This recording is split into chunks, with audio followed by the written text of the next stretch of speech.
Ben ritrovati in queste puntate estive di Cronache Trevigiane. Vi riproporremo i nostri migliori servizi che vi racconteranno come sempre i saperi e i sapori della marca trevigiana. Cominciamo dal primo.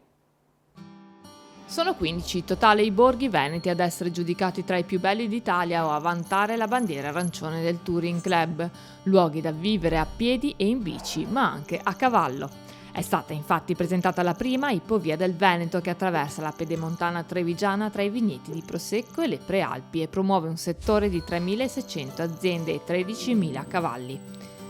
Un'opportunità di visitare la regione del Veneto in modo diverso, osservando più da vicino paesaggi, borghi, luoghi storici insieme ad un animale speciale come il cavallo. Si tratta della prima Ippovia tabellata che facilita la vita all'utenza turistica seguendo il modello delle piste da sci.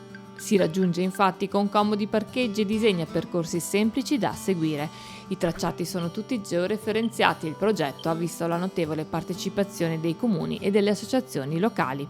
L'itinerario si snoda lungo 266 km in uno scenario di grande interesse paesaggistico, attraverso i comuni di Segusino, Valdobbiadene, Miane, Follina, Cison di Valmarino, Revine Lago, Vittorio Veneto, Fregona e Cappella Maggiore, costeggiando le anse del Piave e inerpicandosi lungo stradine che attraversano piccoli borghi fino a raggiungere la sommità delle Prealpi. E da qui in sella a cavallo si gode di un panorama unico che spazia oltre la laguna veneta e verso le Dolomiti.